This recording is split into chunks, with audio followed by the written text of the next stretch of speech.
Ça, c'est le caveau. Ici, on a tous les millésimes de 1895 à nos jours. Frédéric Ouinet, gardien du domaine. Tout est rangé avec une température régulée à l'année pour que les vins soient bien et puissent vieillir dans les meilleures conditions. À regarder le raisin, cueilli l'an passé, se souviendrait-on de sa texture, pas encore fripée, de sa couleur, vermillon tirant sur le violet, de son attirail de feuilles, de branches, du sol en dessous, nouvellement enherbé, brouté par quelques moutons. 18 mois plus tard, le liquide coule dans le verre, débouché un instant avant par le geste précis du sommelier. Ce pop qui rend curieux. Que sera ce nouveau millésime ? Quelle surprise réserve le jus pas encore vieilli, malgré le climat particulier, les aléas du travail à la vigne et au chai. Et quelques années plus tard, et quelques décennies plus tard, que devient cette étrange alchimie conservée dans l'obscurité des caves, une fois dans le verre ?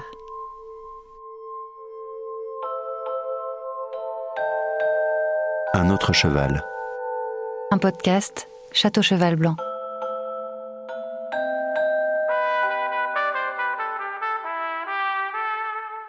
Épisode 8. Le verre.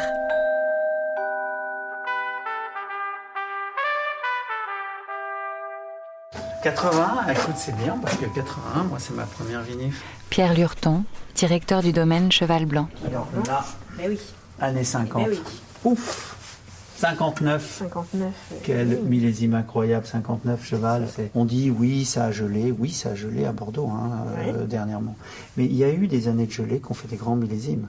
61, il a démontré. Ouais, tu as eu une gelée en 61 qui a réduit, qui a fait une forme de vendange en verre, qui a réduit le rendement et qui a concentré un peu le millésime et qui en a fait un millésime absolument incroyable.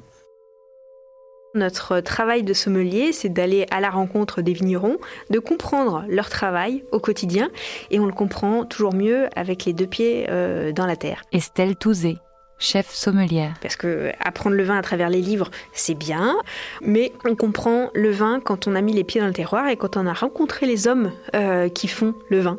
Donc on part très très tôt le matin, et puis là commence le marathon. On goûte beaucoup de vin, blanc, rouge, rouge-blanc, effervescent, sucré parfois, pour décrypter le vin que l'on va partager avec nos clients, que nous allons transmettre à nos clients et à nos collaborateurs. C'est une transmission. Tu veux goûter quoi, Estelle ?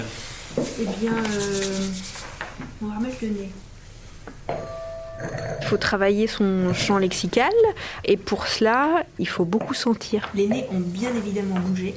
Il a un côté beaucoup plus graphite et ce qui est amusant, c'est que, encore une fois, on pourrait partir sur une trame aromatique classique, un peu plus cerise à l'eau de vie, etc. Mais non, c'est pas ça. Le but, c'est de mémoriser tout ce que l'on a goûté. Alors, on peut avoir un petit carnet papier, des notes digitales, peu importe le moyen. Certains n'ont pas besoin d'écrire, ce sont des vraies machines. Ils ont un ordinateur à la place du cerveau. J'admire ces personnes-là. Il y a un vrai travail de concentration et de mémorisation technique et olfactif. Je trouve qu'on est un peu tabac blond, tu vois. Oui, c'est ça. Tu vois, cette notion est même un peu tabac froid, mais tabac blond. Il y a ce côté gourmand, un peu du pain d'épices presque. Ouais. Sommelier ou sommelière signifie que nous accompagnons et proposons les vins aux clients. Nous les servons, nous les mettons dans la bonne disposition, verre adapté, carafe adaptée. Certains clients ne savent pas forcément ce qu'ils veulent déguster en arrivant au restaurant. Et donc c'est en fonction du menu qu'ils auront choisi aussi qu'on va les accompagner. Un plat va sublimer un vin, un plat peut détruire un vin si on n'utilise pas les bons aliments. La bouche aussi, je trouve, c'est un tout petit peu refermé. Elle prend un petit peu plus de droiture, de tension. Il est un peu moins sensuel comme il était au début. Oui, mais il a gagné en profondeur. Ouais. Il a gagné en rectitude. Avec Château Cheval Blanc, je pense ne pas avoir fait d'accord extravagant. C'est un vin qui est d'une grande profondeur, qui a beaucoup d'humilité et qui n'est pas démonstratif. Travail 2001 quand même. 2001 quand même. Hein. Et puis en 2001, qu'on l'ait ouvert au début, qu'on l'ait bu une demi-heure après et maintenant 1 heure après, il se sublime dans le temps, ce 2001. Sur un 2001, on peut tout à fait travailler un lièvre à la royale avec une sauce liée au sang et au chocolat, avec des petites pâtes coudées gonflées aux truffes, ça c'est magnifique. En tout cas, ce sera des plats de gastronomie française très traditionnels, avec des jolis fonds de sauce, des petits gibiers, pourquoi pas travailler avec un petit peu de tapenade d'olive, et puis rajouter un petit peu de foie gras, ça c'est pour la générosité et la rondeur.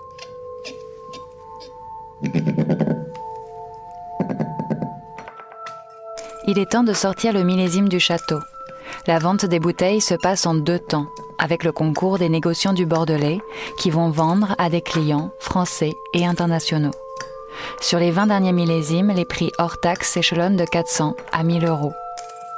Les vieux millésimes de plus de 20 ans peuvent atteindre jusqu'à 15 000 euros en fonction de l'année et de leur provenance.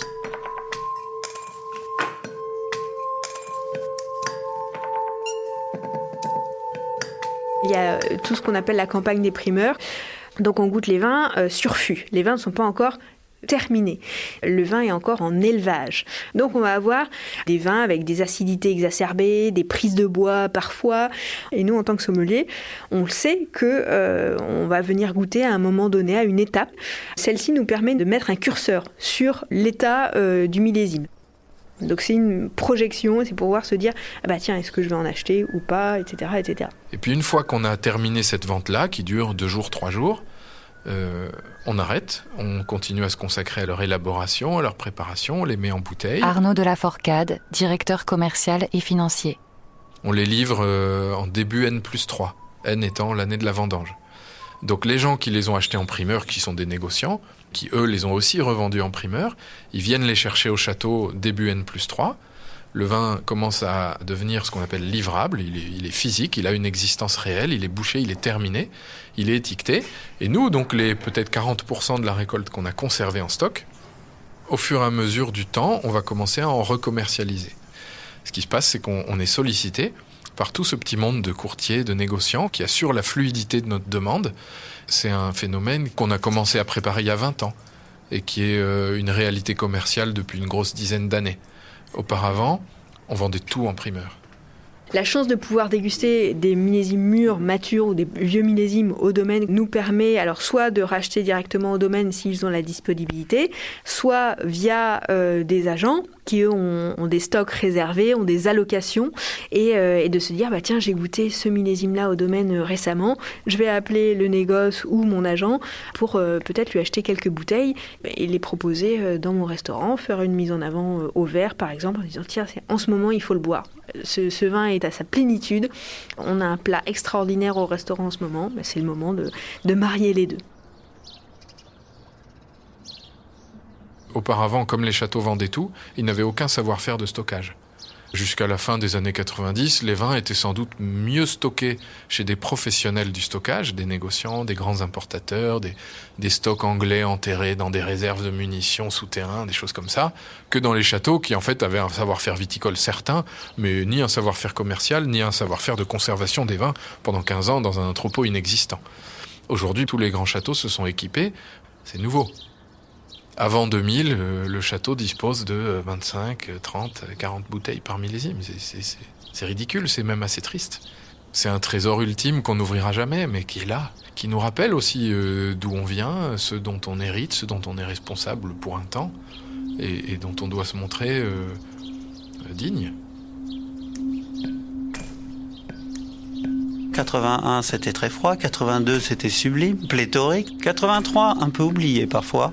84, coulure, affreux. 85, grand millésime rive droite. 86, grand millésime rive gauche. 87, un peu à oublier, mais parfois intéressant. 88, classique. 89, très chaud, très opulent.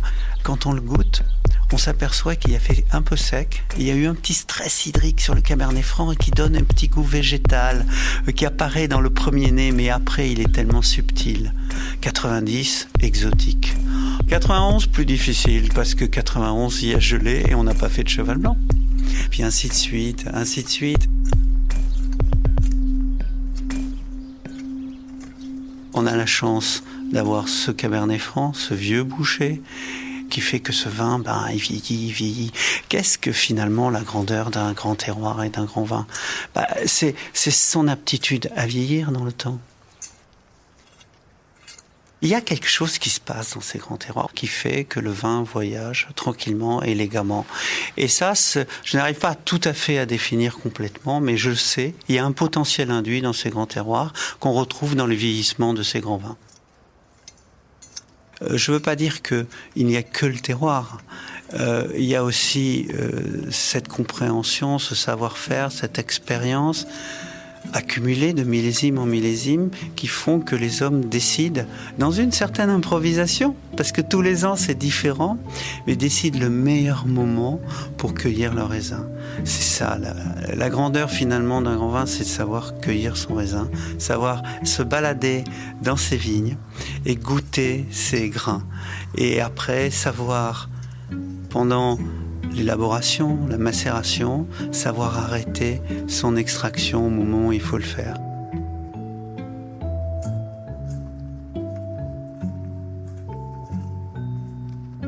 Un autre cheval. Un podcast Château Cheval Blanc. Écrit par Camille Juseau, réalisé par Samuel Hirsch et produit par Hercule. Musique originale, Samuel Hirsch, avec la trompette et le bugle d'Aristide Gonçalves.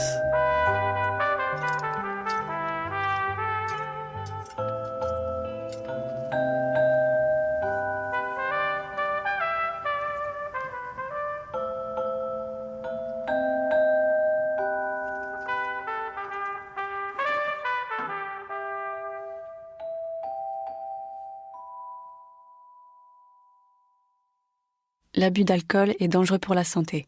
À consommer avec modération.